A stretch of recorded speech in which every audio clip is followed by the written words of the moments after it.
Hey Bruce, how are you, man? What's up, Quantic? How you doing, buddy? I'm doing good, man. Celebrating my birthday today in this Oh, space. nice. Are you are you Yeah. are you 21 or 22 today? No, man. I'm 32. Yeah. You have to add a little bit of years, you know. Yeah, no, I knew you weren't 21 or 22. I was just, little joke to start the morning, but that's awesome, man. Happy birthday. That's amazing. Thank you very much, man. I really appreciate it, man. You're so good with other spaces that I'm thinking that you should join as one of our co-hosts, man, because you're always there. Maybe we should talk about that and do that in the future. Yeah, but I don't want to interrupt anything today. So yeah, but I'd love that, buddy. Yeah, sure. Let's have that conversation later on. I'm waiting for Travis now. He sent me a message that he will join a little bit later today, but just a couple of minutes. In the meantime, GM Nacho, GM Siri, GM Angeliki, so glad to see you. And GM also our friend Paulo. How are you, man? Are you there? Did I invite you to speak? Let me see. Yeah, I just sent you the invitation, man. Yo, here am I. It's been just bugging. Can you guys hear me? Yeah, we can hear you Yeah, perfectly well. amazing. How are we guys doing? How are we doing? I saw you guys going with these spaces lately. I just didn't have the time to hop in, but here am I. Happy to network, meet new people. In the past few days, I realized that I joined a few Ethereum based spaces, and there was like 300 people in them. And I came to the conclusion that I need to get more connected with other chains as well because didn't knew none of those guys. Yeah, that's the conclusion. I need to get connected with more people. Absolutely. And you know, something that I have learned over the time that I spent here is that Twitter Spaces is probably one of the most important tools there are to make like strong connections, you know. And I personally haven't exploited that too much, and I want to do that as well. So maybe later on we can have a chat about what are good spaces to join, because of course there are multiple kind of spaces in the Web3 space, right? You have people that are just chilling projects. That's one kind of spaces that you have. You have others that are discussing like news and things that are happening in at some point in Web3, and there are other spaces like us which are dedicated to specific topics in Web3, and they are more like a conversation, right, in which we can all like learn and everything. And there are other spaces that are just to entertain, right, just to talk shit. Yeah, absolutely agreed. Spaces are amazing. I haven't spent that much time in them so far, but a few of the best connections I have are the ones I met in spaces. Kind of interesting. People love spaces. Whatever you do, there is room for them. Cooking, driving, it could be basically anything. People will join. And yeah, it's interesting coincidence that the biggest ones are in many cases are the most entertaining ones. Like they will keep it real, but yeah, that's something what people likes. They are big for a reason, I believe. Absolutely. Oh, and I see our friend Trump just joined it, and I see other friends joining. Thank you very much, guys, for joining this space. We will be having a discussion today with Trav and Paulo about going full time on Web3. So this is going to be a good one, because I believe that the vast majority of us really want that, right? Like we want to be full time in Web3, which is not exactly the same as on Twitter. Ideally, some of us would like to be full time on Twitter, but that's not life. But yeah, anyway, let's talk about this. How are you doing, Trav? Hey, good morning, everyone. So sorry for showing up late here today. Kind of hit the ground running this morning, but absolute pleasure to be here. How are you guys doing today? All good, my friend. We are here with Stellar Paulo and with Bruce, who is also joining always with us. So, a shout out to you, Bruce. Thank you very much. Hey, absolutely amazing to see you guys. I've personally been looking forward to this one for 2.5 weeks. I think it was when we started chatting, Paulo. But oh man, so great to be able to speak to all of you guys as per usual. Really exciting topic today too. Going full time in Web3. I think it's something that everyone is kind of has on their horizon as a goal.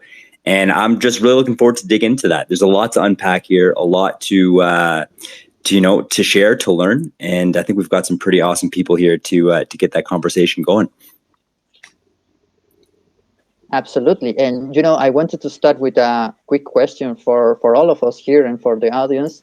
Can you react if you are full time in Web3 already, like with a heart or something?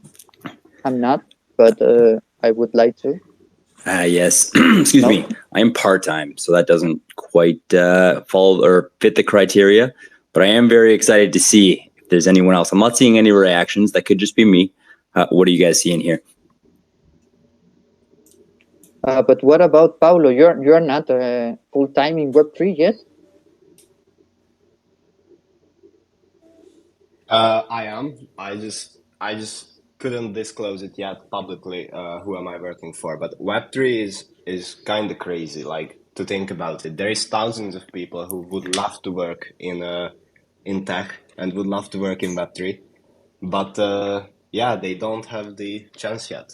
And probably in the future this will change. But for now, there is a demand. Right, absolutely. And I think that trend we will continue for quite some time, and it will shift, right? Within Web3, maybe we will see things coming with AI together and stuff like that. But one thing that we know for sure is that Web3 is here to stay, and that means a lot of new employments will be created along the year. So better to be prepared, right? Anyway, guys, I don't know, Trav, do you have some charts for starting our session or what? Yes, I certainly do. I am just grabbing those as we speak. I'll pin them up for everyone to follow. Let's see here. Definitely some interesting updates here this week. We've had some significant moves since the last time we spoke. So looking forward to getting into that today. Here we go. Also, I see Siri. I see you down there, and I appreciate you, my friend. I posted a wrong chart under Solana. I posted the ETH daily chart as opposed to the Solana daily chart. So I've also I've posted that just underneath here. So yeah, if you guys are interested, it's all there and ready to go. All right, perfect. There we go. So I've just put it on top. Yeah, shall we just jump right in? Let's get this party started. Absolutely. All right. So yeah, definitely. So I haven't really been paying attention to the charts all week. I've been, actually, sorry, here, Paulo, I see your hand up. I'll pass you the mic here, my friend. Yeah, Travis dropped the alpha. The man dropped the alpha. Crazy how many people on Twitter are screaming XIZ, but they have no clue what's going on the markets. But I used to be like this. But yeah, I have to keep up. Going to the next level requires this. It's not enough to be on Twitter all day. I love it, man. Yes, excuse me. Takes a little bit more focus, and as a lot of people like to say, you kind of have to turn on the adult switch here a little bit, which nobody likes to do. But it is the path forward. But I appreciate you, my friend. Let's get this alpha going. Let's get it. All right, so let's start off with the Bitcoin daily chart here. Here we go. So I was actually pretty validated to see that that move downwards actually happened. So definitely feeling like the TA is coming together, my friends. It's coming together. Things are making sense here. So that's exciting.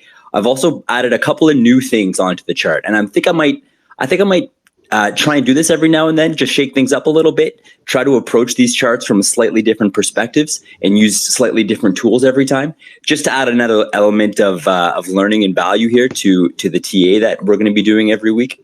So we'll start off with the Bitcoin on the daily chart. You can see right away that a couple of the things that I've added here so far are there's these orange short lines that go across the screen. Those are pivot points. And I'll get into that just very briefly. Basically, it calculates all of the price action that was incorporated in the last entire month of price. And I put them up here because price, you can see in the past, does respect these levels pretty strongly. In particular, the higher the time frame, the more respect that the price is going to show to these levels. So on the daily, I'm using all the way back to the monthly pivots. So we can see already on Bitcoin, we are still above that. So that's actually quite a bullish sign. We also haven't made a new low, and I'm looking at the previous low as that green box. If you go over to the left in that box, you can see that little period of consolidation. We are still above that. So still looking like if we can kind of stick around inside that green box, it could validate that uptrend that we are forming by putting in a higher low, and then hopefully go back up to test that red box, which is a crazy strong supply zone. So it will take a fair amount of momentum. I'm still kind of holding on to that conviction that it will take a lot of power, a lot of presence in the market to be able to get up there. But so far, so good. Let's see. I've also got a couple of the moving averages on. So I've thrown on the 50, the 100, and the 200 moving averages, the simple ones. And these ones are actually calculated as well on the monthly time frame. So just like everything else in charting, the higher the time frame, the more respect that price typically does show to these levels. So the one thing I wanted to point out is if you look just kind of at the top of the screenshot there, you can see that red line coming up from the bottom and the orange line coming up from the top. So the red line is the 200 period simple moving average. The orange is the 50. And it looks like it is just about to cross, like the 50 is just about to cross underneath the red, which is the 200. And that's actually kind of, that's wow, let me start that whole thing over here. That's a bearish sign. So if that does proceed to drop, that doesn't necessarily mean 100% price is going to continue to go down. It just means that it kind of fortifies our bearish thesis that we might be seeing some lower lows, some higher or some lower highs moving into the future. Now, the part where that everyone here is mostly curious about is what do I think price is going to do over the next week? To be honest with you, I can see it 100% going in both directions. So what I can see is it could hold these levels. On the far right, we can see that we're actually in a value gap. So price tends to move pretty easily through these areas. If buyers step in right about where we are, right around where that last pivot point is, I can see it pushing price back up into the previous area of consolidation. And perhaps we can see a move through that supply zone. My own personal bias is I don't think that's going to happen. I think we're going to see potentially some sideways movement along this area for a little while before we actually see our move. So I personally think we're going to be seeing some sideways movement up until next week. So I can see us kind of hanging out in this area between 20,500 and 21,500 until we actually make our next move. And I'm hoping it will go up, but right now I don't have enough data to really say whether it will go up or down. So I'm going to leave it at that for now. I've left the hourly chart there as well. I'm not going to get too into that because it's not going to be my thesis doesn't really change. I think I've been able to kind of say everything I needed to say based on the daily chart. However, the one thing I will leave with you guys is that I've changed things up a little bit on the hourly. Instead of using the monthly moving averages and the monthly pivots, I've changed that to the weekly moving averages and the weekly pivots. So those are going to be a little bit different, but still a very high likelihood that price will respect those areas. So just to keep an eye on that. Let's move now to Ethereum. Try and keep this nice and brief here. So Ethereum, similar situation. You can see that both are all Ethereum, Solana, and BTC recently had that breakout to the downside. Now, like I was saying before, or the same as last week, of all three assets, definitely Ethereum still looks to me like it's the most bullish. It also has not created a new low. And we can see previous to that, we did still have, or we had that recent higher high, which is super solid for Ethereum. Also, we haven't fully entered that volume gap on the right-hand side, and we are still above the monthly pivot on the daily chart. All very bullish signs. So let me see here. The one other thing that I will add is there's nothing really significant jumping out at us with the moving averages, besides the fact that we can see the 200 monthly moving average sneaking up from the bottom. It's that red line that's kind of snaking up here. There's a very good chance that if Ethereum does continue to drop, we'll see that level as support. I'm just kind of sitting and waiting to see, because we are still in the middle of that move. I'm curious to see kind of where price will continue to, where it will react, where it will actually stop, and we'll take it from there. We can see we have several levels of strong support underneath with that pivot. We've got that small, slim green box there, which is a strong demand zone, and we can already see prices reacting at that area. We've got the 200 period moving average underneath. So a lot of things really propping up the price for Ethereum here. However, if it does break all of those, I can see it going down to the top of the volume shelf underneath it at about 1,335 or so. That I would see as the next level down. If it does if it is able to kind of keep hold of these areas, I could see it going back up to test the highs.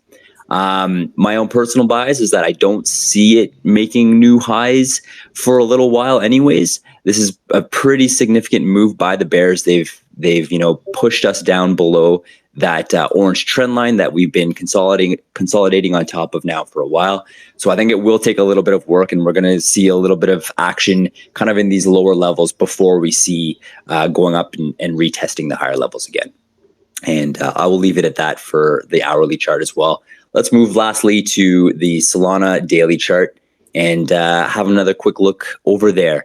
So look at that. Like on the daily chart, you can see how well price has respected that pivot point, the $20.13. It stopped on a dime, pretty much to the penny, right at that level, which is also right in the middle of that volume gap on the right-hand side. You can see there's that huge space in between those two decently large shelves, and price just stopped right there. So what do I think about Solana? I think it's a very similar picture to the other ones. I'm not actually going to make any changes. It again, of all three of the assets, it does look like it's the heaviest. It does look like it's the most bearish. I can certainly see it going down and testing lower levels. So I can see it for sure going down and testing the $18 area, maybe even as low as the $16 area, $16.50 rather. But yeah, I think there's going to be a little bit of sideways action in and around this zone here until we test higher highs. And I think I'll leave it at that. But before I move on, any questions? Anything anyone else would like to add? Anyone want to challenge any of these things that I've said? I would absolutely love to hear from you. So the floor is yours if you would like. All right. Paulo, let's hear it, my friend. Yeah, crazy, bro. You're a professional. Nowhere near the level of yours. Like, I don't know, man. If you are the one-on-one in the collection, we are the one that gets floored. This is something that people, I'm pretty sure, want to hear. Like, I rarely see someone with actual logical takes on current market conditions. Like, you are genuinely good at it. But I have one question. Please, What's What's the take on the US potentially banning crypto staking? Ooh, very good question, actually. You know what, man? I've been living under a rock this week. I've spent the week out of town with my family. So this is actually the very first that I'm hearing about this. Is this something that's even being spoken about right now by policymakers, or is this just something that's being speculated about? Oh, I see Quantic with your thumbs up there. Man, okay. That's that'll be interesting. I don't know, to be honest with you. I'm going to have to look into this. I think that certainly that if that is something that happens, I think that's going to certainly have an effect on the supply and demand of excuse me, all commodities that have a huge amount in staking. I know, especially with the main ones, Solana, ETH, and Bitcoin, there are billions and billions right now locked up in staking accounts. And if all of that were to just suddenly become available as liquidity, that's going to have a huge shift. And I can 100% foresee some massive drops in prices. That's quite concerning, my friend. Holy smokes. I really hope that doesn't happen, but I'm definitely going to have to look more into it. I don't think that I would hope they would put some fail safes, into play to keep that from happening, because that could certainly just have catastrophic effects in the market. But I certainly need more information before I can speak more to that. But you know what? I'm taking notes as we speak, because this is something that requires some attention for sure. But also, Paulo, my friend, really appreciate your kind words, man. Wow. That's I think this is something we've kind of touched on before, the whole concept of imposter syndrome and all of that certainly is something that I know I confront frequently, actually, in my life, in many aspects of my life. So that validation really means a lot to me, my friend. There's no way around it. Some of that could be ego that's coming out here, but honestly, just to know that what I'm speaking about resonates with people, it means a lot. So you know what? Whether it's ego or not, I will take it. You are a legend, and I appreciate you. But shall we pivot this conversation now to the topic that I think we're all here to discuss, going full-time in Web3, Quantic? What do you think? Yeah, I just think that Bruce at some point raised his hand. I don't know if you have a hot take on this issue of the US regulations. Ooh, yes. Let's hear it, my friend. Oh, Bruce, are you available, my friend? Yeah, sorry. Yeah, I'm just going in from 5G to Wi-Fi. I'm just getting back to my house. Sorry, I missed the question. Go ahead again, Drive. Oh, no stress at all, man. Yeah, Quantic was just asking if he noticed your hand was up, wondering if you had any hot takes on any of the things that we were just talking about. In particular, I think it was the deregulation of staking. Oh, sorry. Yeah, I had my hand up. I just thought you didn't see it, so I wasn't gonna, press you on it. It's all good. But my basic response to that was, I have heard rumblings of potentially having the staking, removed as an option for, banned in the U.S. But it's not like it's on the doorstep of the, the regulators to sign that into law. It's not like that's going to happen right now. That's just, it's in from as far as I know, it's just in the talk stage. So it could be a month, it could be next year, it could be never. So shit. Gotcha, man. No, I appreciate you. Can you hear me? Sorry, I think I just logged off and backed on. No, we can hear you perfectly clear. Yeah, we but hear you just well. to finish on that, it literally could be in a month, it could be next year. It's just rumblings right now as far as I know. But nothing's imminent one way or the other. It's all hearsay at this point, but it's, there's definitely some, reason that they might want to do it from their perspective. So it's definitely something to keep into consideration. Like that was a great question by Paulo. Absolutely, yeah. And just a general comment regarding this issue.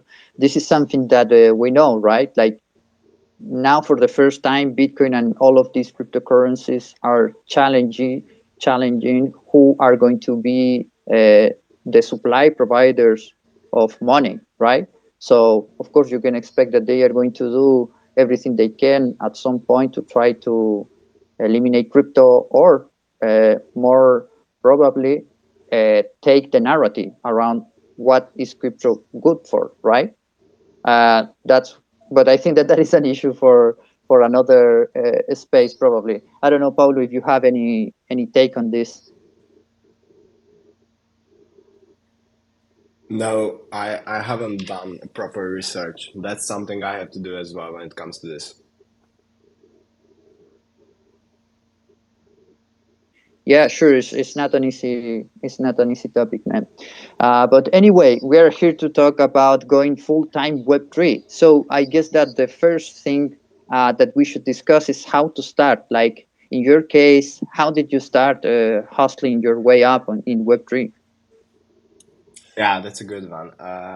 Going full time is, I don't know, something I wanted to do for the past few months, but I didn't expect it to come this much fast. It obviously makes me happy because if you are not full time, okay, it's possible, but makes it extremely difficult to perform on a level where you could if you are full time.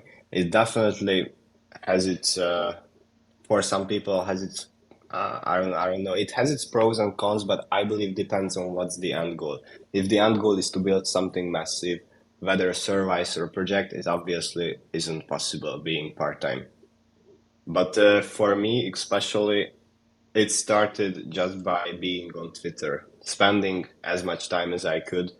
Even in many cases, it was insane, like 10, 12 hours a day. And along the way, I made many crazy connections, and those are the ones that led me to taking my first Web3 job. But it obviously isn't the only option. For most people, I believe the better move is uh, is going for jobs by yourself. I personally received my offers, and many of them were absolute garbage. Most of them was garbage, but it requires a bit of luck to receive the right one. So I would recommend going on different sites and look for the jobs by yourself. Bring up some interesting points there, Paulo. First of all, I think it's important we take a moment here to send you some congratulations, my friend. I know this has been something that you've been working on now for a while, and you've been, I mean, just from knowing you personally and seeing all of the work that you were doing on Web3, that your heart is there 100%. And it's very, very apparent, you know, the passion that you have, not only for yourself and for Web3, but the community around you. If anyone's interested, Paulo, first of all, 100% follow the man. He puts out some stellar content on the regular, and it's just an amazing ally to have in this space as well. But I think the one thing that really, really won me over is how he's been exposing a lot of rugs, a lot of frauds on in our space, which I definitely think we need a heck of a lot more because of how vulnerable and how much opportunity there is in the space to take advantage of others. So I just want to personally thank you so much for that there, Paulo, real quick. But then also you bring up some very interesting points, in particular when it comes to receiving job offers versus seeking out your own job offers. And I think there could be a lot of value going into both of these topics. So maybe to start off with, what can you maybe just share with us some of these terrible offers and maybe shed some light on what made them so terrible in the first place? Yeah, I'm here. Sorry, brother, I was dragging. I don't know if it's an issue on my end or Twitter, but I will definitely blame Twitter. Yeah, 100%. Always Twitter. Yeah, yeah. On my end, the main issue was being unprofessional. That's when you can tell if they are good or not. I wouldn't like to associate my name with someone who will potentially rag in the future, or you wouldn't love to give your name to a project that's gonna be a failure. You have to find the right one where you believe in the vision. Otherwise, it's fucked up. Otherwise, it's not gonna be okay. But most of the cases they were unprofessional. Upfront payments without any type of contract, that's a huge issue. You know, you have to make sure that every detail is finalized, otherwise it's easy to get fucked up. There were many examples where people haven't got paid, and yeah, you have to move carefully, and yeah, it requires some type of luck for projects to reach out to you, because while you are small, it's really difficult to get traction. It requires several months of work, but there is a ton of jobs where you can find great opportunities. There is like 20 sites at least. I have a whole list. If someone is interested, I'm happy to forward it. Oh, that's awesome, man. That was on my list of questions to ask you. You mentioned these sites, and yeah, if you had any that you'd recommend, so that is awesome. Actually, I'm just going to take note of that, and maybe we'll chat later on here. Quantic, I saw your microphone was hot. Let's hear you, my friend. Yeah, I just wanted to ask, like, if you can give us a concrete example of like a shitty offer. I'm curious to know, like, what kind of things are people offering in the space? Yeah, when it comes to exact crypto jobs, there were advisory roles are at this point are not even advisory roles. They ask advisory roles from people that has some type of influence. It used to be advising, you are giving them advice on what's the move or what to make. At this point, many people doesn't even require advising. What they require is retweeting their shit and hyping it up. That's all they need. They gather together 3 or 4 advisors, and they call it advising. While in reality, it's not advising. It's making temporary hype by mid-size accounts. In most of the cases, they are mid-size accounts. There are many on Twitter, but all of them are. I don't know. It's on my end. I believe it's okay to call them grifters because it's unethical to take 2K a month. There, in many cases, they said $700 for a week, which is especially in my area considered good money. Yeah, that's the part I forgot about. I was talking to many people who lives in third world countries, and for them, these type of money is insane. Like for even in my country, with $2,000, that's the amount of money that top tier lawyers and doctors earn. So it's definitely an opportunity for many people. And yeah, that's insane to earn the amount of money that 2 starter lawyers combined earned. That's actually pretty insane. There are countries in Europe where the minimum wage is like $300, and the guy is working in Web3 for 1,500, which is, I would say, decent. Jeez, man. Okay, so let me just back up real quick here. Just so you were saying these wages are for the advisory roles that these projects were offering, or I'm gonna say that in quotations. These advisory roles. Hopefully, you guys can hear that in my voice here. So, or was it like legit offers from legit companies that were offering you these wages? I mean, they call them companies, but in many cases, it's just run by a few 19 years old. So I don't Okay. know if they in reality a company. I really don't think so, but that's what they call themselves. Gotcha. So the lesson here then is be aware of offers that are too good to be true. And regardless if the amount of money that they're offering you is incredible or not, it's still very important to do your own DD and make sure that you're aligning your name and your image and your brand with a company that's reputable. And don't just get, tunnel vision onto the paycheck that they're offering you. If does that sound about right? That synopsis there? Yeah, I agreed. If every second week I take a different advisory role, from that point it's not even working in Web3. It's pump and dumping in Web3, which is not the same. I don't see no issue with taking a job as, let's say, community manager or social media management or anything similar, head of marketing management, anything like that. I don't see no issue with it. But the main issue is people not being transparent about their promotions. And the most of these advisory roles are not that long of a time period. Mainly, they are like the last offer that I just received. It was like 3 weeks. Now, let's say every third week I accept an advisory role. That's something that would go against my brand, and from there, you will lose the respect of many people. I'm sure. Got you. No, that's another very important topic as well. That I would love to put some. What am I trying to say here? Dedicate some time to actually exploring a little bit more. Is that how important that is, especially coming from a perspective like your own there, Paulo, where you're making your following, creating your own brand prior to actually getting these jobs on Web3, where something like that's going to be a huge deal for you. That can make or break all of the work that you've put in up until now. By just jumping from project to project in these advisory roles, where essentially you're just hyping these projects up and getting them ready for a dump afterwards. Especially for someone like yourself, who's like that's such a central component of your brand, is being there for the little guy, shining light on these rugging founders who are trying to just screw everyone over.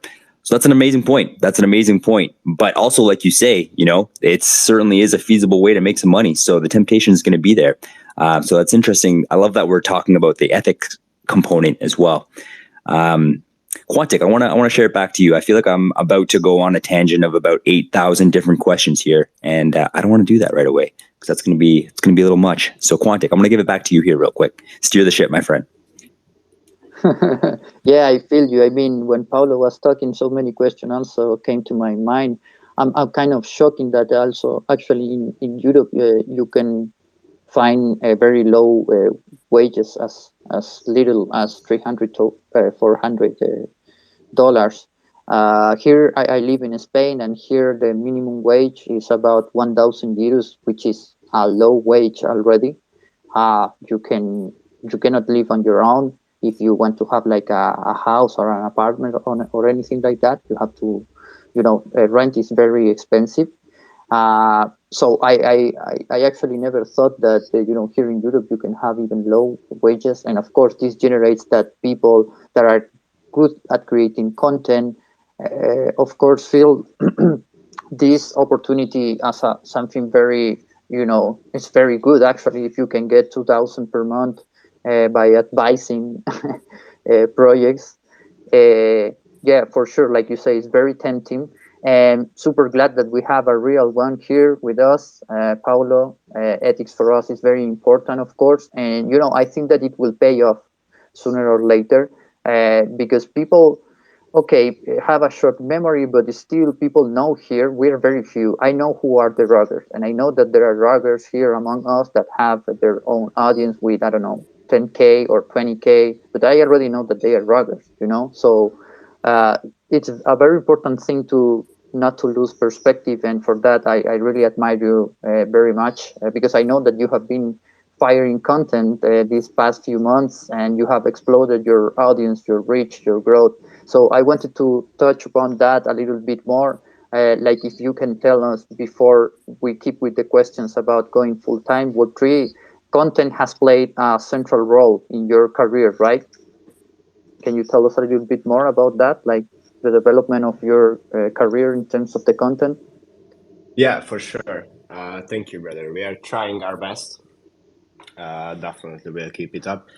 When it comes to Twitter, it's an interesting one, especially in the area where I live. I haven't really used it till the point I got into Web3 and crypto, but I started off really small, and what I have is the work of like 4 or 5 months. When I came in first, I was extremely newbie, and I didn't really had any experience, but. In the early days, I remember analyzing what the bigger ones did and what was trending. That was a really good move because I learned a lot. I saw what got numbers and what didn't, and yeah. The second thing is relevant topics. That's something that helped me a lot. Talking about relevant topics will 10x your engagement. If there is any happening going around, it's whether it's thread or video, you can take advantage of that. I remember making several tweets throughout the bonk hype, and they went absolutely crazy. Even though I wasn't involved with the project, I wasn't involved at all. I just made a few memes, and they were one of the best performing ones. The third thing that I would recommend is making genuine connections. Like, let's say you, Quantic, and Trev, probably you guys are homies, and whatever the other one tweets, you will support it. And after a certain point, once you have a decent amount of people that you maintain a good relationship with, things will get easier.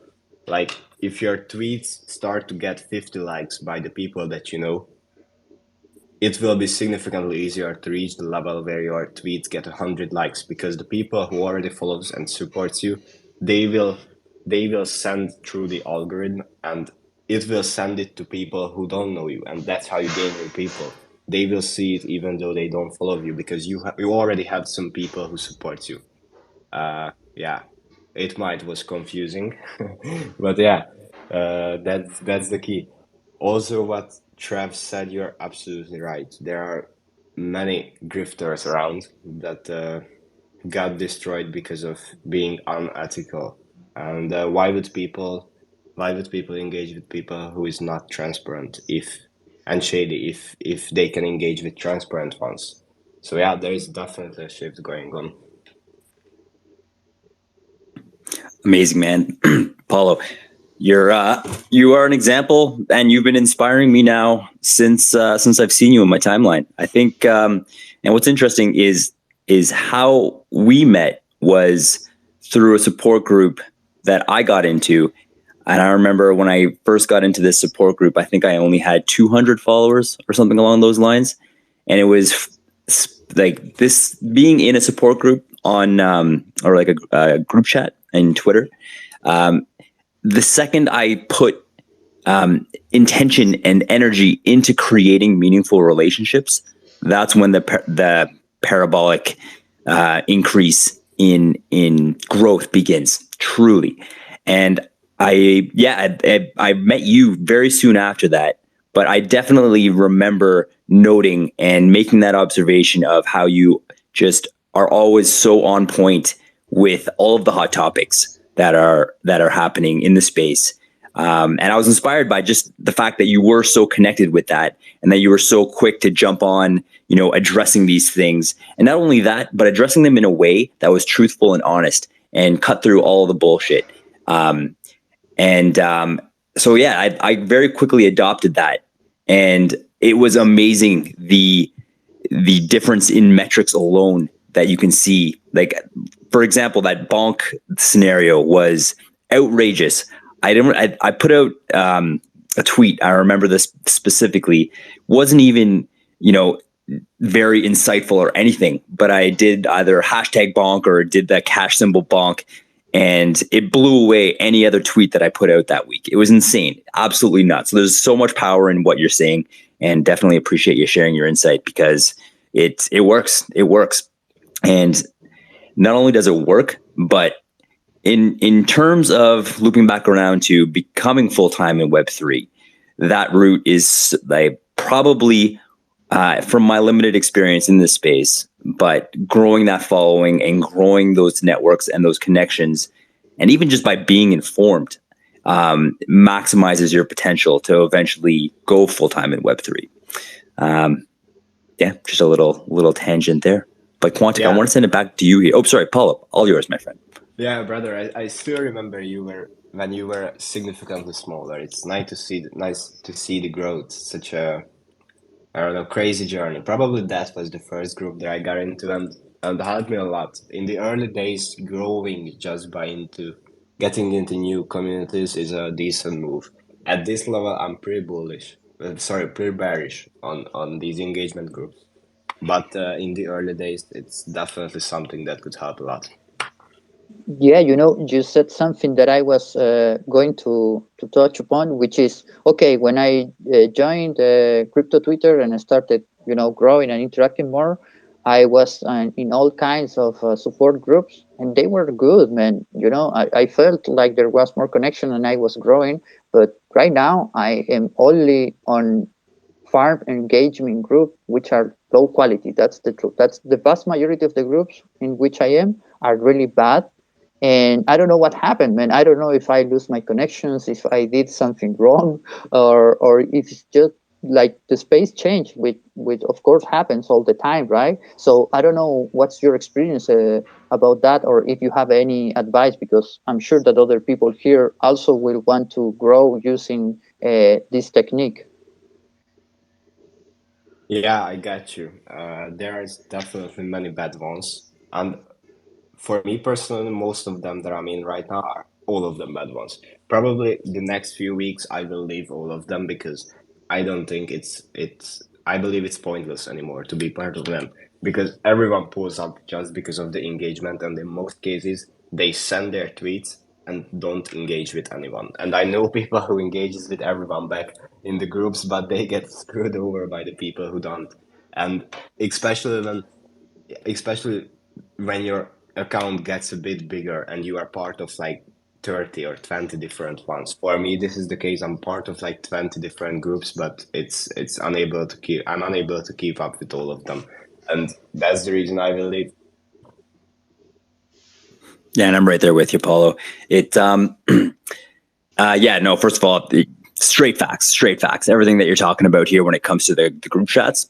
The one thing I will add, and the one thing why there are a handful of mine that I am going to hang on to, is there are select people who I've met in them and who are continuing to be in these groups who, I'm trying to think of the best way to approach this. I think the best way to approach this idea is adjust your own intention as well, if you know what I mean. So I won't go too far down this rabbit hole here, but being a reply guy, obviously there's pros and cons and lots of arguments in surrounding that. But one thing that's kind of, I find has been still working for me is if you go into replying and you use this tactic strategically. Let me just, what am I trying to say here? I don't want to get too lost in the discussion, but basically in a nutshell, find those people who are going to engage back with you, and find those people who are not only going to engage back with you, but actually have a conversation with substance in it. And I think the only way to really foster that is by replying back to somebody in the first place and providing substance in your own reply, and then seeing what you get back in return. And I think that right there is a huge way to form those connections, and also just, keep the algo happy, and as well to keep learning and really create those awesome those full and rich networks. So yeah, no, I've from I think maybe there's only 2 or 3 of these support groups or these group chats where I know for a fact there's like 5 or 6 people who every day I have amazing conversations with. But that's about the only upside that I can see to it, because shallow numbers have come and gone, and we're in a space now where it's going to take a lot more than that to have a sustained growth and to really grow a positive community. Paulo, I see your hand. Save me, my friend. Yeah, agreed. You couldn't really say that it's real engagement. People engage with you because you did previously. So no, I know I want them to engage because they see me on the timeline. Like, fuck engaging with you because you have to. It's pretty pointless. But yeah, also the algo is crazy bad for me right now. Main concern is not seeing any of you guys. All I see is bullshit from people that I don't know. Is there anyone else who experienced something similar? Yep, happened the same to me. Oh yeah, straight up. Also, Paulo, I appreciate your take. People you should be engaged with because people want to engage with you, not because they're forced to. I think that right there is bottom line, like the most important thing, and I love that. And I think that's something very important to keep in the back of your mind as well, to help direct your own content. Actually put content out there that will attract that, and I think there's a lot of power to that. Bruce, I saw your hand up. Let's throw it your way, my friend. First off, guys, sorry. Like, after I talked last, I got rugged, and I literally thought my connection was just going to pop back. But I literally was in the space. I saw all the emoji reactions, but I couldn't hear a damn word anybody said for like a good 5-6 minutes. So I hopped off and hopped back on, and that seemed to fix it. So guys, if you are getting rugged for like a minute straight, just, and it's not reconnecting for whatever reason, just log off the Spaces call and jump back on, and that seemed to work really well. Shout out to Ange. She suggested that, and it worked like a charm. So shout out to my South African sister down there. And also to touch on what you guys were just talking about, what I could hear, basically, I totally agree with what Paulo, Trav, and Quant are saying. Like, there's so many people that they just, when they hear engagement, all they want to do is just say GM, GM, GM, and that's like all they say, right? And there's no like depth to it. There's nothing behind it. So I feel like probably a good amount of these accounts that have, and everybody's different, so this might not be everyone's experience, but I run into a lot of accounts that have anywhere from like 1,500 to like 6,000 followers, and they probably don't even really know anything about their follower count. It's just they've just been building it up off GMs and GNs, and they don't really have any, types of relationships with these people. So like kind of like what Trav said, to piggyback on that, I've from the get-go, when I opened and started my account, I pretty much never, if you take the time, which nobody should do, but if you go back through any of my tweets, you'll see that when I respond to somebody, and I really feel like this is one of the reasons why I've made some really good connections so far on NFT and crypto Twitter, is that you got to actually have some, something to say other than just GM. Like, I'm not saying you need to write a novel, but like have some personal touch to it. Like, don't be a robot. Like, just act as a human. Show your personality. That's how you're going to create genuine connections with people, and that's going to lead to actual engagement where you have an account that grows in a good way. Because if you have 5,000 followers, but you only know like 10 of them, what good is that 5,000 versus somebody who has 700 followers, and I have a relationship with like 200 or 300 of my people that I actually interact with and talk to almost on a daily basis. So don't fall for the trap of, oh my God, I hit 5,000 followers and I'm the king of CT Twitter. Like, just take the time, organically create it, and you're going to get a lot better connections that way. So yeah, after I went on my little, rant right there to piggyback off what Travis was saying, I'll hand it back, but I'll jump back in once I remember what the second part of what I was going to say. Thanks, guys. Thanks, Bruce. I completely agree with you. And let's pass the mic to Siri. How are you doing, my friend?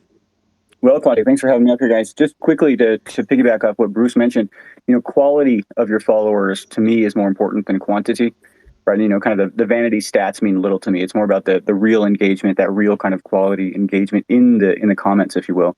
Likes and retweets are great, but comments and replies are really where the magic happens. So I totally agree there.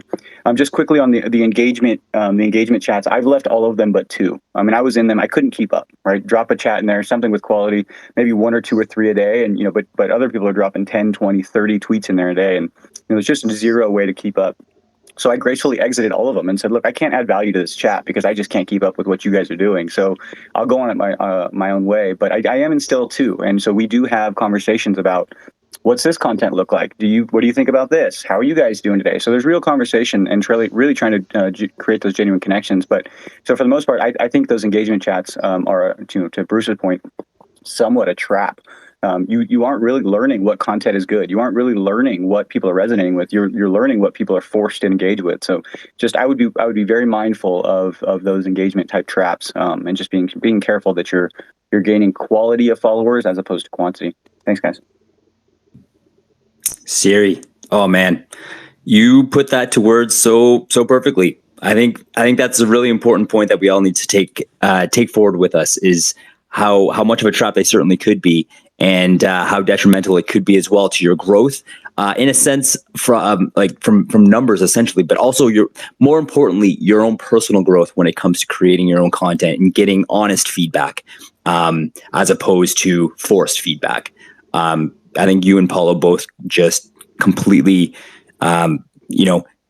adjusted in a very healthy way how I'm looking at group chats now. So I appreciate that. And you know what, this is why I appreciate both of you guys in particular, is there are zero punches held. And if you don't agree with something, you're going to let me know. And these are exactly the type of partnerships and connections I want to make in this space. So yeah, you guys I tell you this every day, but I'm going to tell you one more time. You have my respect.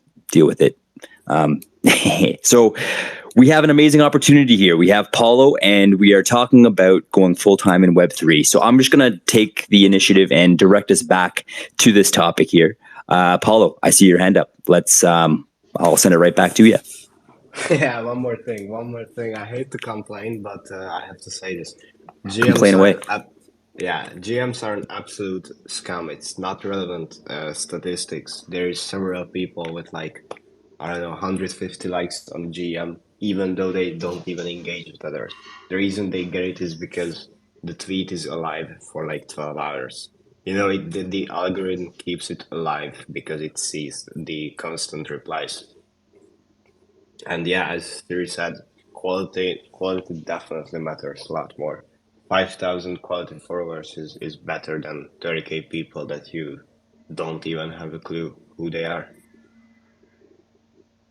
Absolutely couldn't agree more. It's kind of ridiculous, actually. Last night I made a good night tweet. All it said was "good night, fam," 2 emojis, and I autocorrect changed the GN to GM, and that was my most successful tweet of all time. I think I'm at like 130 comments with over 150 likes, and that literally took 10 seconds for me to post, and it wasn't even posted correctly. And then I've got other tweets and posts and videos and threads where I've literally poured hours and days into it, and it's got maybe a fifth of that. So very, very artificial. But in saying that, don't get trapped into those numbers, because those numbers are meaningless. And I think that's the most important thing here. So I appreciate that, Paulo. I would like to suggest a question that I'm hoping to get some takes on here. And that's, what about Web3 is so enticing? Why do we all want to work full-time in Web3? If anyone wants to start, I would be more than happy to hear some points of view. If no one's ready, I'm very happy to share mine. But I'm here for you guys. So Siri, I see your hands up. I'd love to hear from you, my friend. Just very quickly, guys, just the opportunity, right? We're kind of on the ground floor. If we look at kind of the mass adoption kind of curve, if you will, we're probably somewhere between, kind of interest, if you will, somewhere in the interest level. And so, it's just we're on the ground floor, and there's a lot of opportunity for growth. And I think a lot of us bring a lot of skills with us from Web 2. And you kind of mentioned it earlier, right? Being the adult in the room in Web3 certainly has a lot of value right now. And so I think there's a lot of opportunity. So that's really where I'm leaning in. And it's really just given me the opportunity. I think the anonymous nature of Web3 as well has given me personally the opportunity to kind of be vulnerable and just kind of try things. So that's really what's really enticing to me about Web3. Amazing take. That one right there about being on the ground floor and having so much potential for growth cannot be understated. Really appreciate as well the point of being anonymous and being able to come about it in a way where you can really take some risks and no one will know. And I think that's amazing. So I appreciate that take, Siri. That's awesome.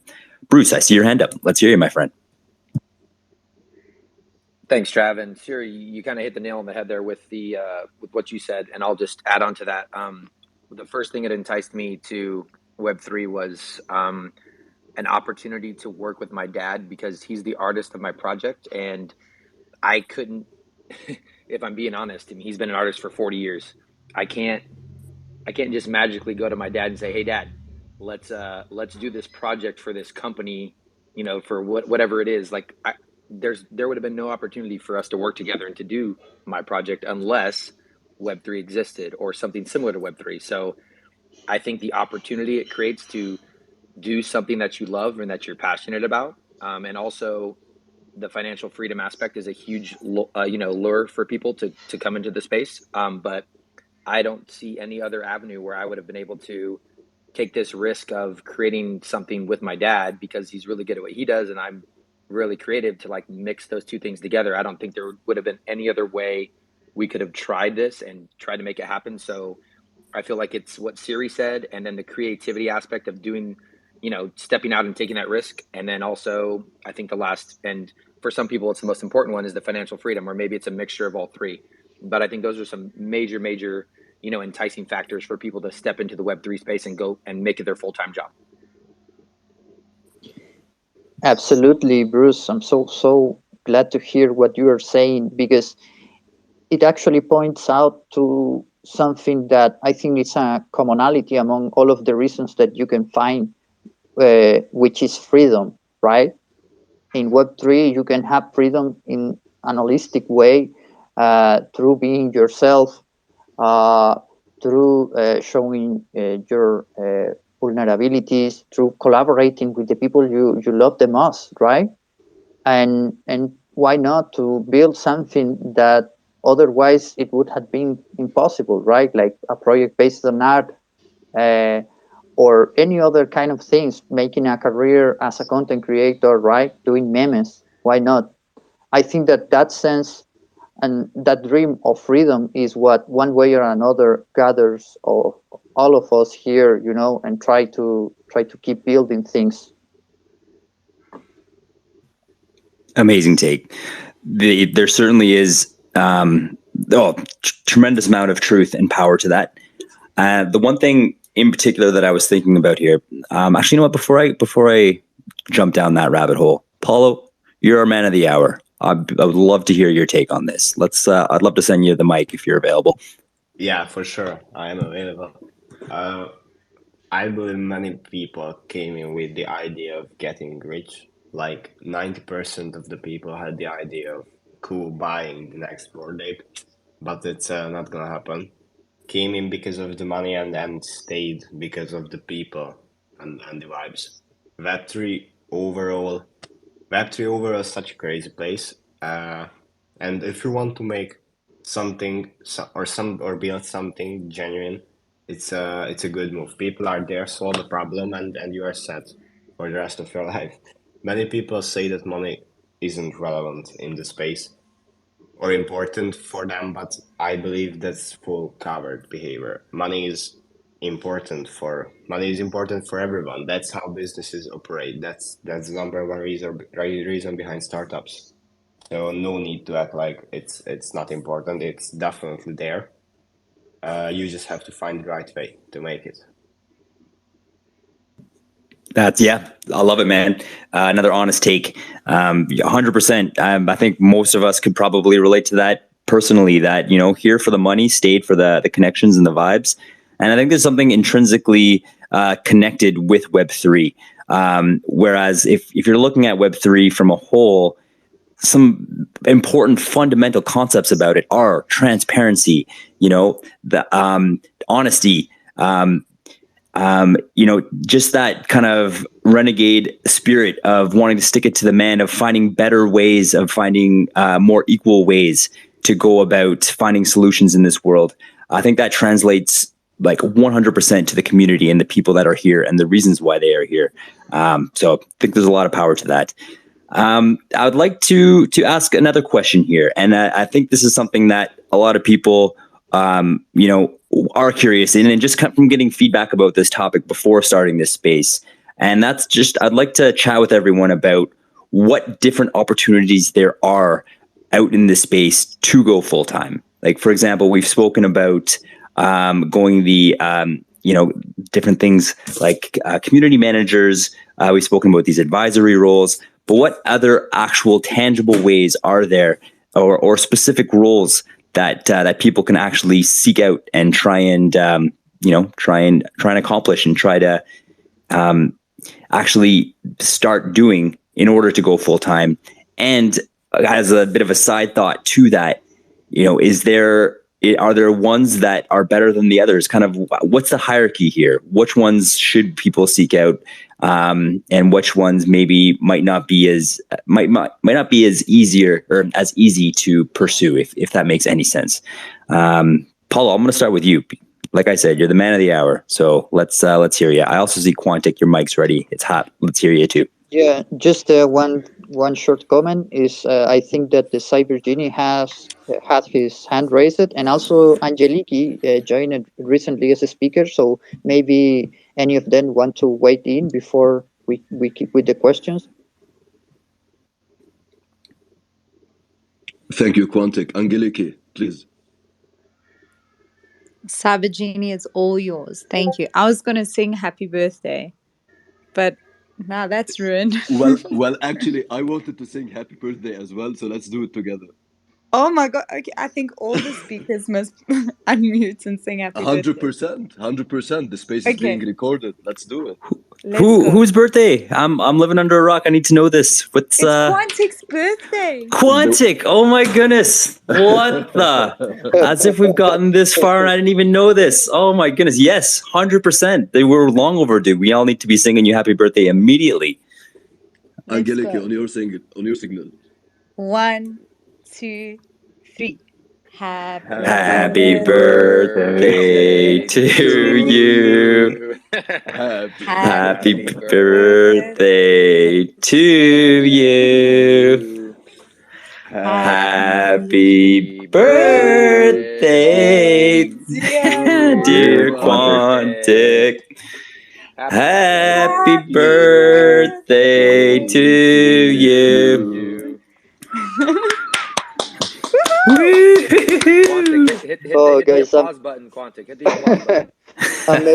amazing, guys. So much love to all of you. I mean, it has been amazing the amount of love that I received from the community here on Twitter, on Telegram, on Discord, everywhere. I'm speechless, to be honest, because to be honest, this is the first time in my life that go on social media and say, okay, today is my birthday. And it has been an amazing feeling. Just because I feel that I'm connecting so much with people over the internet is crazy. My wife also tells me, like, you spend more time with your friends online that you don't even know that with some of your in real life friends, right? And I'm like, no, why? Both are my friends, and I'm making connections, real relationships, and this is clearly a proof. Thank you very much, guys. Oh, absolute pleasure, Quantic. I think it's important we take a moment and send some flowers your way, excuse me, it being your birthday and all. I just want to personally thank you for being such an amazing presence in this space, my friend. Your positivity, your knowledge that you bring to this space, the communities that you're building, the amazing connections you've created between people and provided to other people. You're bringing this space in a whole awesome direction, and it's exactly people like you who we need to make it grow in the way that we want it to. So I think you are a inspiration for many and should be an inspiration to all. And I just want to thank you. And also on a personal note here, Quantic, just from a partnership level, we've gotten to know each other. This is our 5th episode of Web3 Matters. I got to say, my friend, working with you not only has been just amazing to begin with, but just the amount of motivation and the positivity and just energy that is created during our conversations and the vision for the future. It's just so incredibly exciting. So I want to thank you for that personally, for making me a better person. So cheese aside, it's all from the heart. So thank you very much. Wow, Trav. I don't know what to say. This is so touching, man. Yeah, I really have had an amazing experience working with you and in Web3 in general. That is the main reason I just cannot leave the space.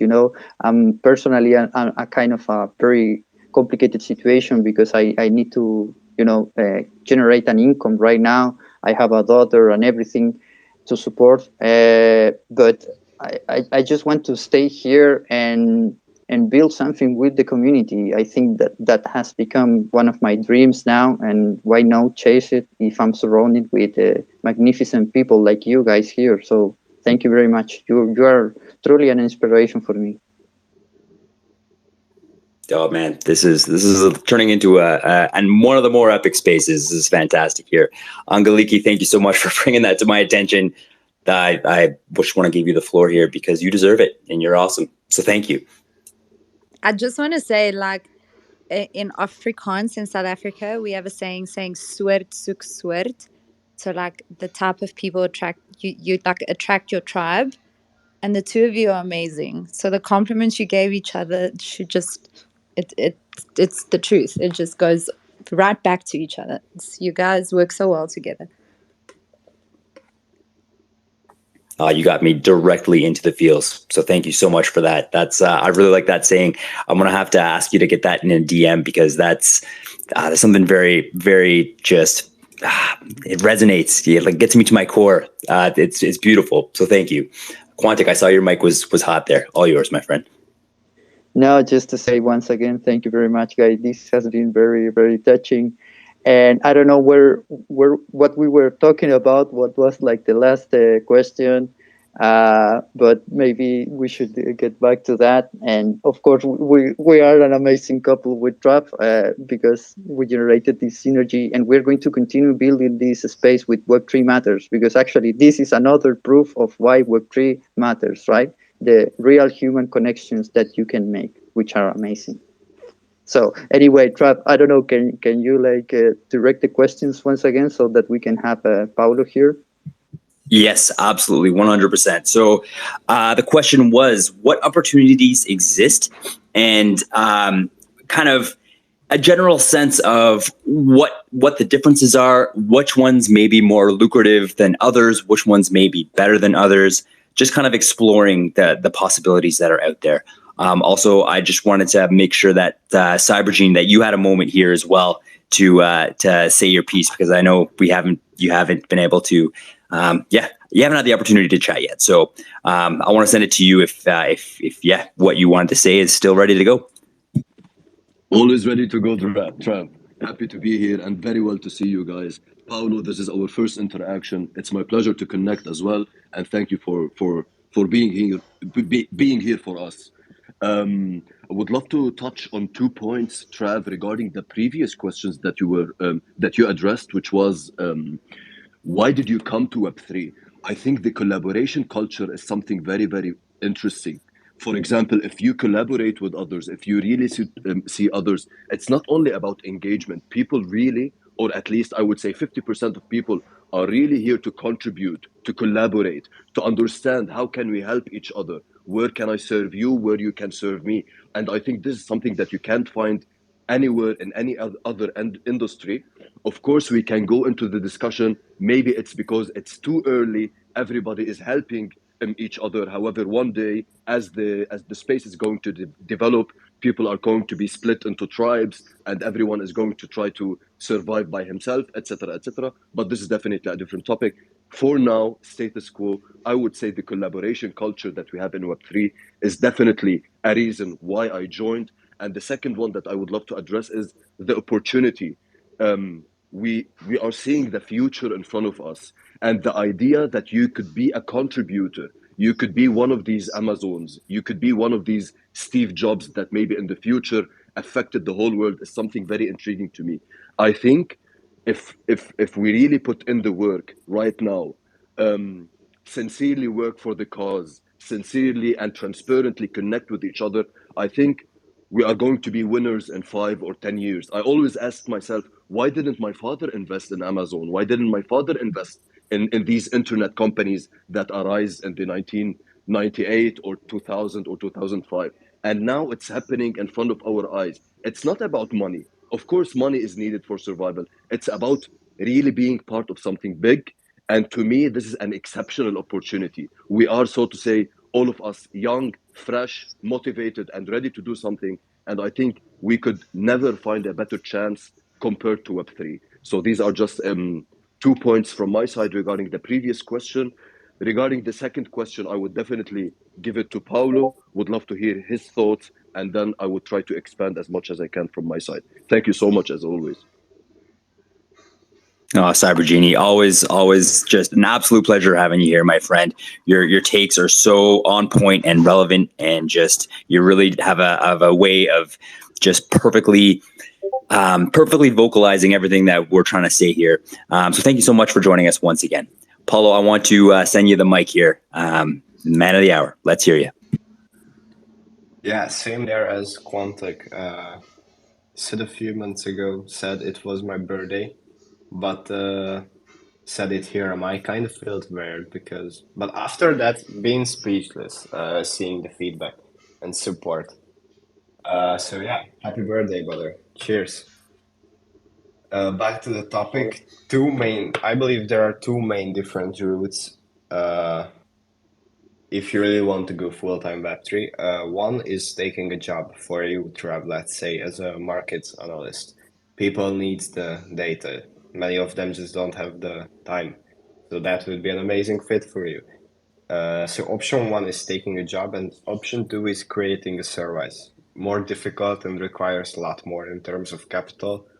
And yeah, creating a solid service that solves an existing problem is definitely a lot more difficult. But in the long term, I believe that's the end goal for almost everyone.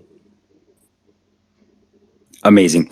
I love distilling all the opportunities and all of the potential information down to an algorithm like this. So you can start off by going one of two routes: creating a service or taking a job. Excellent framework to proceed with this conversation. Before we do, though, Paulo, I know I very much value your time, and I know you don't have a lot of it with us today. So I wanted to actually give you the opportunity to share anything with us that you think is very important. Share anything with us that you think is worth either readdressing or bringing up in the first place. Yeah, I know we're running out of time a little bit on your end. So yeah, I just want to hand over the opportunity to you to kind of direct the conversation here real quick before we dive into something.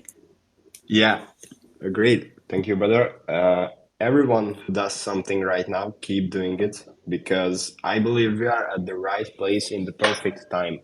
Perfect time meaning that it's a bear market, but eventually at some point we will get into a bull market where the people in the best position will be the ones who currently build something or build even their brand or build basically any type of service that solves something. They will be the ones who are in the absolute best position a few months from now. I don't know when can we expect some type of bullish signs, but I believe at some point it will come. It will come. Keep doing what you do, and okay, it sounds really basic, I will admit, but that's really the truth. That's really the truth. When it comes to Twitter games, my number one advice would be keep it relevant, keep it about relevant topics that people are interested in. Keep it clean and keep it short. Many people doesn't like reading long stuff. It depends on what's your topic or what's the vibe of your account. But in many cases, if it's not threads, it's reasonable to keep it clean and short. No unnecessary emojis, and yeah, that's a step that will help you going to the next level, I believe. Awesome, man. No, that's some tremendous alpha there. Just that theme of being consistent, find what works for you, find what you enjoy doing, and keep pushing towards that end goal. And then the like that stellar alpha with growing your own Twitter community, which is relatable for anyone for their own personal brand, but also for founders, for somebody creating a service, someone being a part of a service, community managers. It will benefit pretty much anyone in the space to have a solid Twitter backing and to have your own personal brand. So the information here that you're providing us is phenomenal, man. Phenomenal. Thank you so much for taking the time to share your secrets with us. Now the question from here, actually, perfect. Quantic, Mike's hot. It's all yours. Yeah, it's just that there is another. I don't know if it is like a completely different possibility, but it's something that I have seen like from the scratch. The case, for instance, of someone who creates content and builds his personal brand, and from that starts like his own side hustle or community or whatever, right? Like the case of NFT God. I think that that's pretty much something that we are seeing now more and more, and in the future it will be very common. I think that I genuinely think that, for instance, Paulo, if he wanted to pursue that as a career, he would probably make it like a king of meme generator, or think about the case, for instance, of the minister of NFTs as well. Those are completely, viable possibilities that I think that it will be much more common as the space grows and as time goes by. Yeah, I'm so happy that you brought that up. Just to make sure I fully understand, just from having a solid backing and just simply by creating that content, whether it's meme culture, whether it's whatever your brand might be, that alone is a sustainable way to go full-time Web3. I'm guessing just with monetization and with the direction that Twitter is going in that department, but also with sponsors and all of that. Am I kind of picking up on what you were throwing down there, Quantic?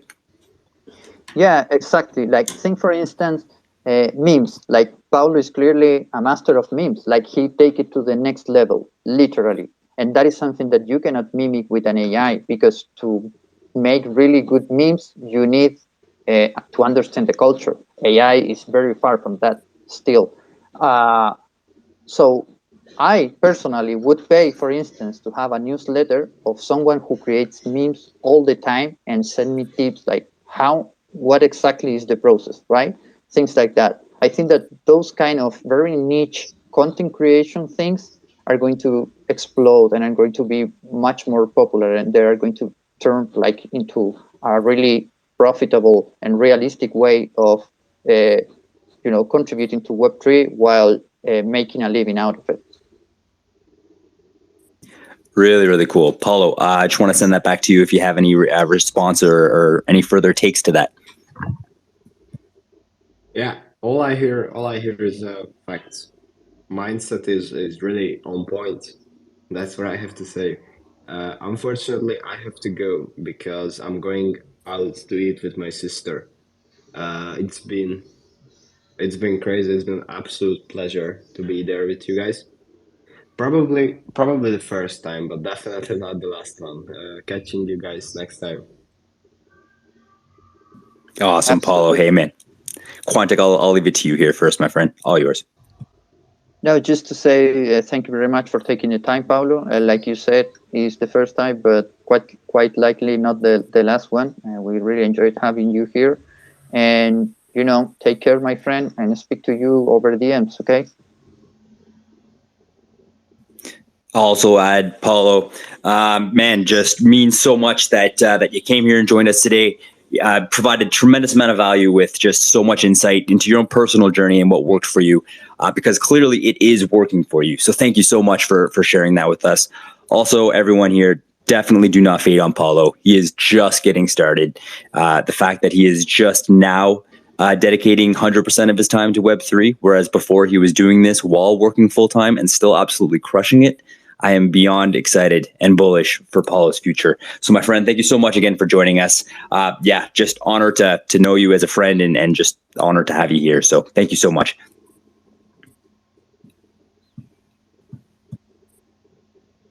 And now this is a perfect time to ask our audience maybe to do two things. One of them is try to connect with with each other. This is something that we always like to encourage in our spaces, because we like to build community around the people that are interested in learning and participating in Web3 beyond just talking about projects and things like that. So if you can give each other and me as well, if we are not connected, I will 100% follow you back. And the other thing is, if there is any question or anything that you would like to raise or talk about, just ask for the permission to speak and I will grant you. I don't know, Trav, how do you think we should take it now? Yeah, great question. Great question here. Yeah, I would. So let me just, I've got a list of questions here that I wanted to talk about. So we've definitely, I feel like we've just started on the topic of potential avenues for success and different directions you can go. And Paulo brought up the idea of either taking a job, and the other one is creating a service. Excuse me, please. So I was wondering if we maybe let's dive a little bit more into that. We've got a little bit more time here. Maybe we can discuss if anyone feels like discussing, what it takes to create a service and what that might look like, but then also what sort of jobs you actually see out there, or what jobs are you interested in, or what jobs do you think haven't even been created yet that you think could be created, or what are some potential opportunities that you see that haven't been actualized yet. If anyone has any input, I would absolutely love to hear from you. I'm also more than happy to share my thoughts here, but I'd like to give you guys a chance here to share your experiences. Angeliki, yes, please. I would love to hear from you. What's happening, everyone? So I would say going fully Web3 doesn't necessarily mean you're sitting on Discord or Telegram or Twitter. I'm nearly full-time Web3, and what I'm busy doing is taking Web2 companies and integrating them into Web3. So working with Web2 and trying to get them into Web3. So like, for example, with Africa Rare, bringing in a fashion brand called Europa Art, which is also a family business, and getting them to set up in the African metaverse, do virtual stores. Get Nedbank, Africa's biggest bank, to get into and have virtual stores. Like speaking to companies and educating companies in Web2 on Web3. It doesn't necessarily mean that is also an option. That's why I brought it up. That's a different way of looking at it. That's an option. Use your education you've got in the space. A lot of people in Web2 don't have the time that we've got to sit after hours, after work, and devote our time to have the experience in the space. Take everything you've learned, put it down on paper. I promise you, you are so early, and just build something for the years to come, because very soon these companies will adapt and you will be on the forefront and you will be the first in line and have all this information down on paper. So it doesn't necessarily mean you have to be a Twitter marketer or a Discord manager or a community manager or an NFT project manager. Web3 has so many different routes you can take. Oh, that's awesome. That's awesome. I think that actually kind of expands slightly on the points that Paulo just brought up, where first we were talking about how there's the two avenues. There's taking a job or basically creating your own opportunity. And you're taking that one step further, like how to go about doing that, how to decide for yourself which avenue you should go. And I think that's an amazing place to start, is actually taking all of the skills that you have, anything that you can contribute to the space, and just writing them down and then being creative from that. Amazing take, amazing. And congratulations to you as well for making that an opportunity for you to use your marketing skills to bring Web2 to Web3. I just want to ask here, was that a job that existed, or did you realize what skills that you had and you kind of created that opportunity for yourself? How did that work? So what happened was, I mean, I've been in Web3 nearly 2 years, and it took me about a year to take the step into being more confident about it. I think I've told you that I have like this imposter syndrome. And then I often listen to people speaking about Web3, and I'm like, but I know just as much as that person, if not more. And then I would go into work or go into families' events and start speaking to people about it, and they were so interested, and I realized that I have a lot of knowledge on the subject, and I created a whole business plan for 3 different companies that I thought would do well if they had to integrate into Web3. And it took me a long time to get into it, but I realized that businesses would thrive in that marketing aspect, and that it's a whole new marketing division that has opened up to the world, and not just I don't even know what I'm trying to say. Like, for example, with Instagram, there's not you've got a stronger target market on Twitter when it comes to Web3. If you had to go on Instagram or on Amazon, for example, you've got crazy competition, where in Web3 it's still so small, and if you use that as a marketing skill, you can reach a lot of people, but it's a smaller community. I don't know if I'm making any sense with what I'm trying to say. There aren't a lot of companies that are trying to market, for example, their shoe brands in the space. So you coming into the space and you reaching, for example, 1 million people, and it's worked, and it's been amazing. And I just feel like we're still so early, and so many people are still going to get to that. And companies are really intrigued by this. I mean, Africa Rare's got about 8 Web2 companies, massive Web2 companies that have entered their metaverse, and their employees need to be educated on it. And who's going to do that? And especially in Africa, we don't have a lot of people that are in this field at all. So I would recommend that people go that route because there's such a huge market for it. I love that. That's another very interesting take that I hadn't even considered before. But just by spending the time in this space, be open to learning, actually even going one step further and learning for yourself what the space is all about, the potential that it has, the opportunities that do exist, and what possible opportunities could exist for like already real life Web2 companies is huge, absolutely huge. And I kind of was writing down a note as you were talking here, and that if you just be open to learning and take the initiative to learn, eventually you will become proficient and have something to offer or skills to leverage to these other companies that already exist. So awesome take, Onkliki. Thank you so much for sharing that. Yeah, no, absolutely fascinating. The Cyber Genie, I see your hand up here. Let's hear your take, my friend. Yeah, we Thank have Cyber Genie. We have Cyber Gene, and then in order we have Nacho. Glad you joined the space, my friend, and looking forward to hear you. But let's go first with Cyber Genie. Thank you so much, Quantic, and thank you so much, Trav. I actually wanted to pass it to Nacho. I think I assume it's his first time, so that's why I wanted to pass it to him. Nacho, it's all yours, brother. Appreciate, bro. Now, like, thanks for having me here. I actually enjoy to be here. I love the conversation and the topics that you are bringing into the spaces. Like, it's interesting, like to talk about the things, like kind of philosophy. And I love that you're talking about like these two channels, to be like full time of Web3 because like you say, like a lot of people want to be full time in Web3. You have like these two channels that you were saying, like find a work on Web3 or create a service or something that works on Web3. But actually, I was thinking about the third channel, that is like take all the business that already exists in Web2 and all the services that you have, not only Web2, like we're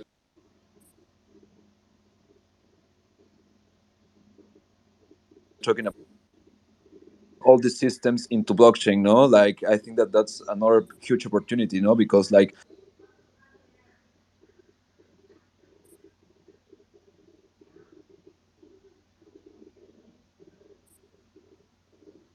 we don't have to I'm not sure if anyone else is.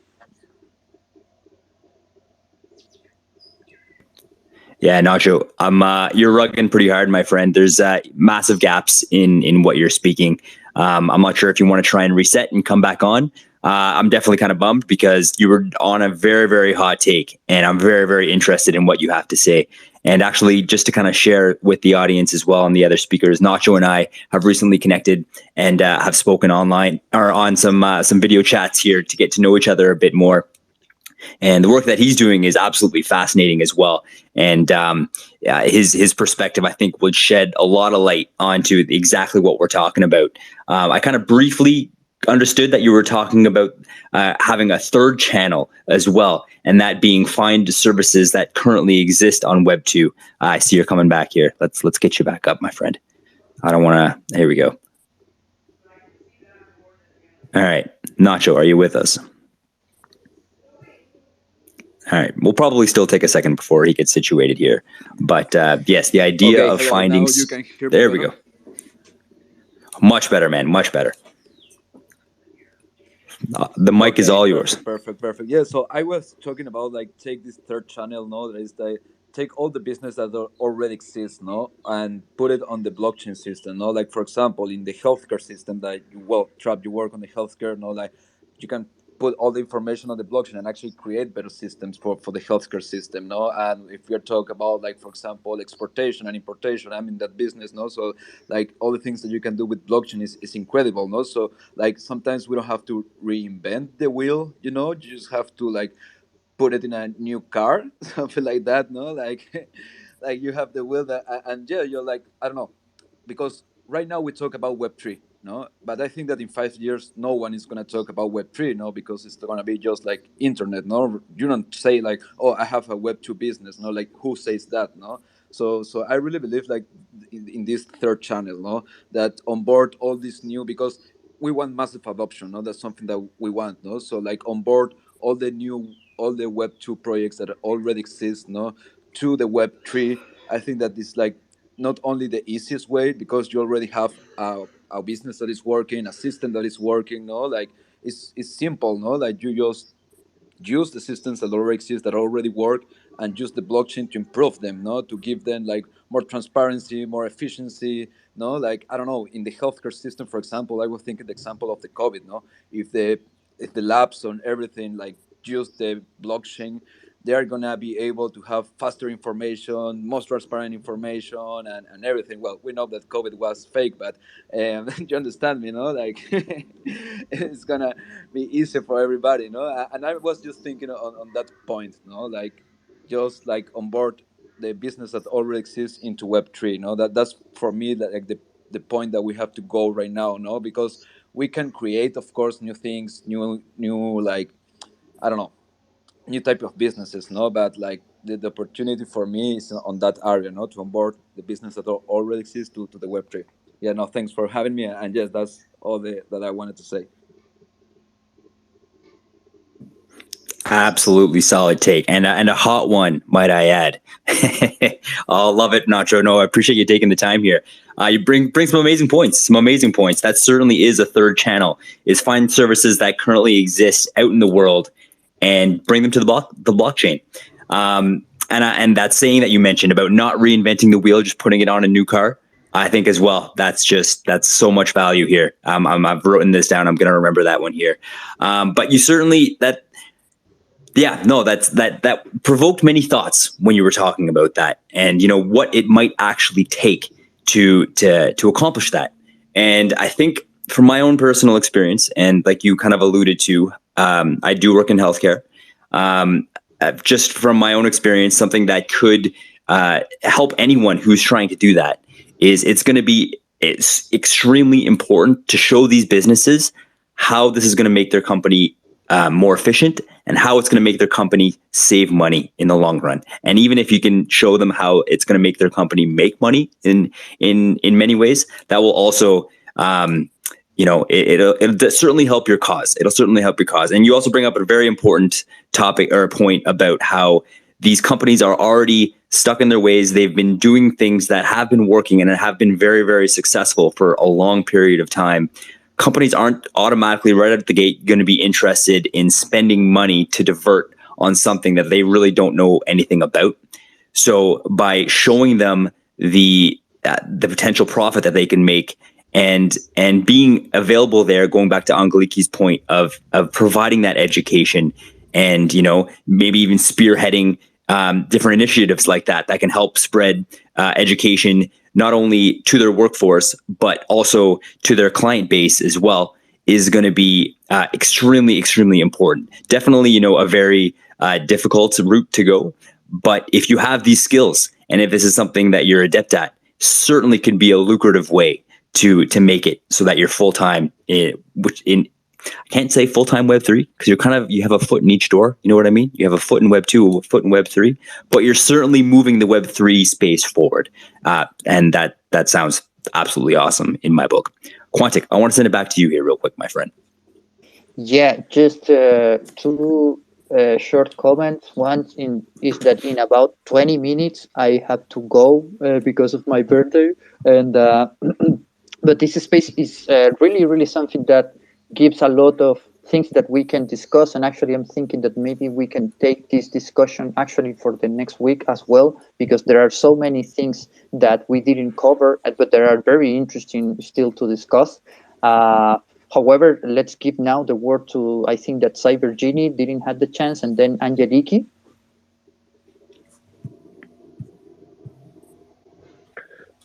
Angelique, I would pass it to you, but that would be too cliched, so that's why I'm going to start.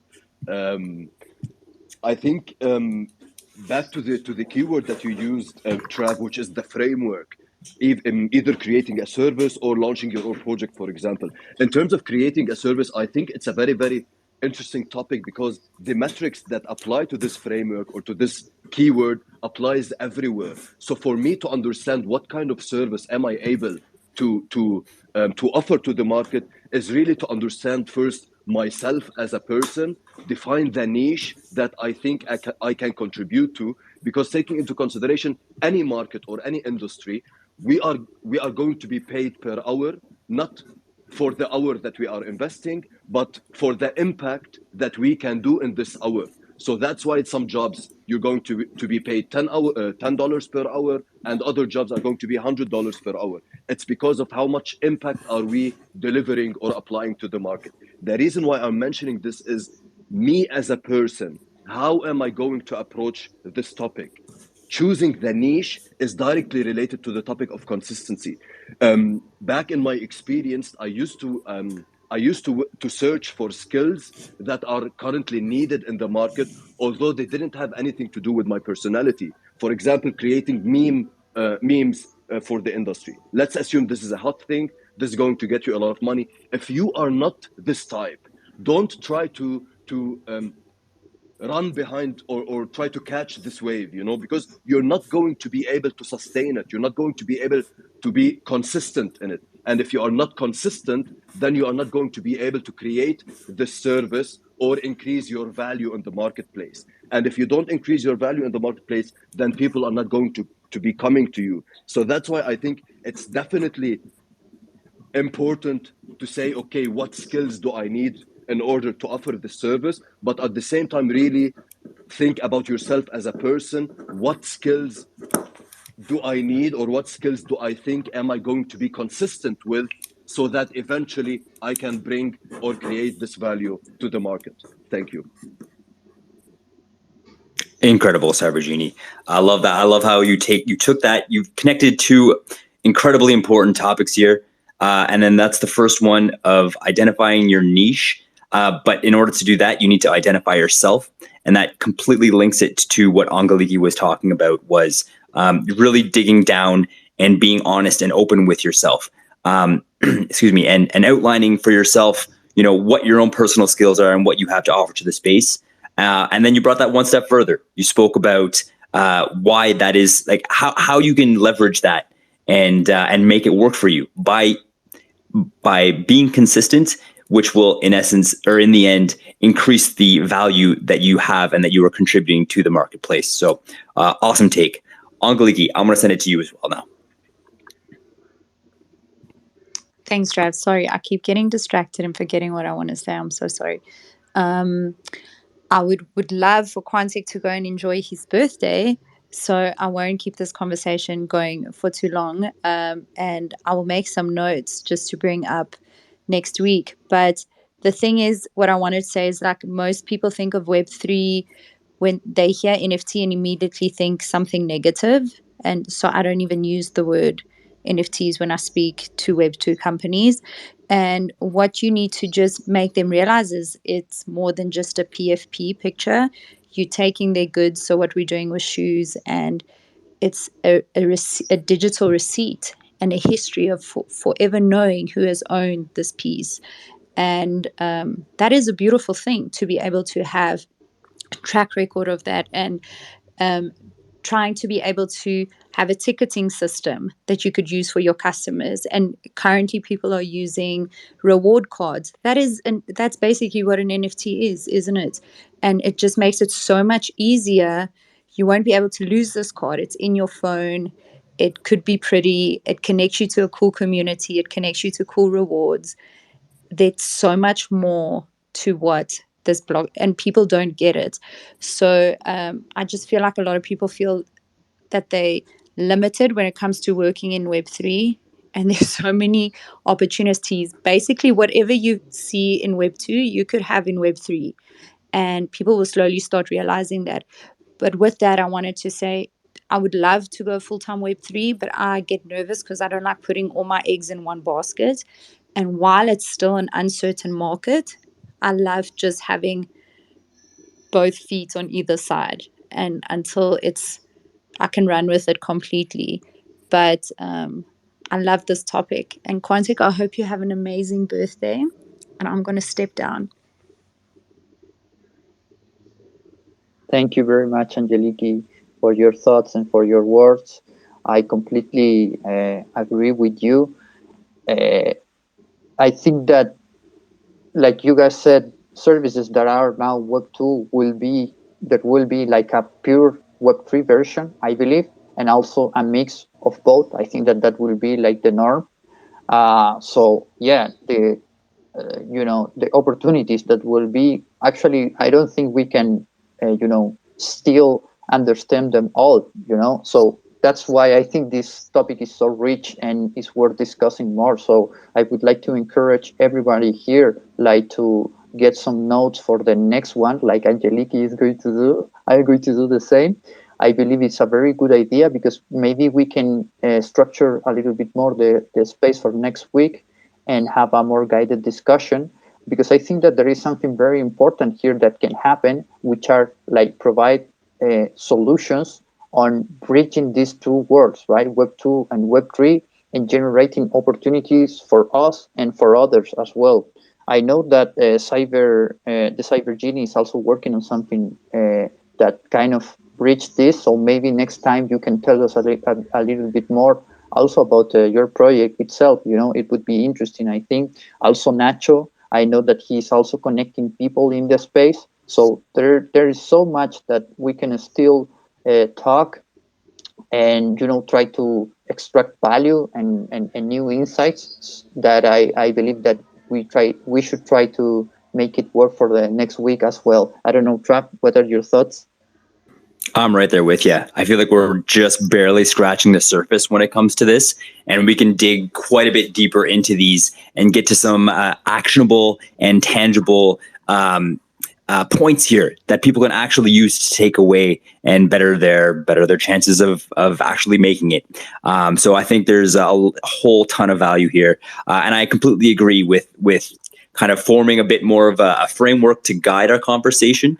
I would very much enjoy being able to actually identifying and isolating not only specific jobs or opportunities that are available, but what we need to do and what we need to take into consideration to be able to actually accomplish those. So not only for my own personal learning, because I want this extremely badly, just this space absolutely touches my heart, and to be able to spend my life working in this area would be a dream come true for sure. But also, like, most importantly, I want to keep in alignment with our goal here on Web3, and that's to create opportunities for you guys, for our community. I think if we can keep pushing towards that, I think we're on the right track here. Angeliki, I see your hand up. Sorry, Trav. I'm going to ask you to remind me. I am making a note to talk about the medical field and Web3 and AI and what a South African has done with that and how it has saved a lot of lives. So I want to bring that topic. I want to tell you guys about it in our next Twitter space, if that's okay. I would absolutely love to jump on that. That on a very personal note, I'm extremely intrigued and enticed, and I imagine that would help kind of foster some inspiration for others as well, just to kind of get the idea of thought processes that we can take to find our niche and to find what is going to work for us personally. So yes, absolutely, I've written that down. Very excited to talk about it. Quantic, I want to hand the mic back to you. Why don't you sign us off here? Yeah, for sure. Angeliki, I think that's a really good topic that we should also discuss. This week, I had a meeting with a guy that is working on general artificial intelligence. For those that don't know about it, like, general artificial intelligence is like the next level of AI, which will happen probably this decade. No, not decade, sorry, century. And this guy was approaching me to start a DAO about healthcare using these AGI models, which is completely revolutionary. So if you guys already have information or are doing something related to blockchain, AI, and healthcare, that is certainly something that is kind of like at the edge of a topic that is futuristic, but at the same time taking place. So completely motivated to talk about that. And yeah, no, just to say, guys, I have to go now, and it has been really, really a pleasure. This session very special for me. Thank you so much for the kind words and for the conversation. I think that we are having like a very spontaneous and authentic conversation here in these spaces, and I really love that. I think that I have been in very few spaces in which we have seen people connecting this way. So much appreciation to all of you. And I don't know if you guys want to say a last few words before we close the space, but on my side, you have my heart, and thank you very much for the song. It was amazing. All right, Bruce, I'll send you the mic, my friend. Thanks, Trev. Well, yeah, great spaces today, guys. We covered a lot of different topics. We had a lot of good contribution from all over the board, and that was, I mean, even just every week I've been a part of this space, I always learn something new. I haven't had a single one yet where it's been boring or it's been, lacking information. So props to Trav and Quantic for co-hosting a great space that's just continuing to grow. And before you know it, this is going to have 40, 50 people in it. And like we talked about before, it's not about how many people are in here.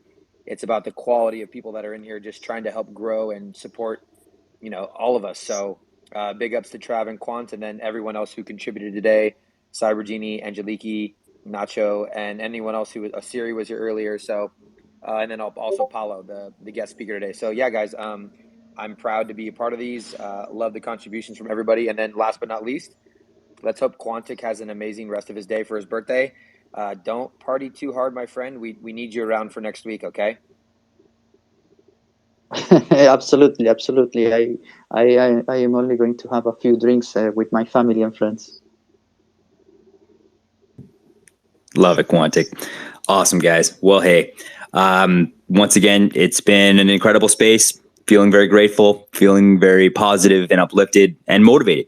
So thank you so much for joining us.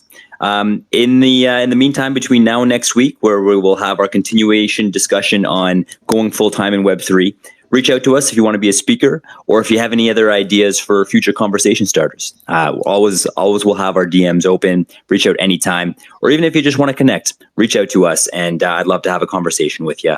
So on a personal note, thank you guys so much. Quantic, happy friggin' birthday, brother. Have an amazing time, and thank you for spending part of your birthday with us. Angeliki, Cyber Genie, Bruce, Nacho, everyone else who showed up here, Paulo, if you listen to this again, thank you, brother. Siri, pleasure as always. Thank you guys from the bottom of my heart. Let's keep this going.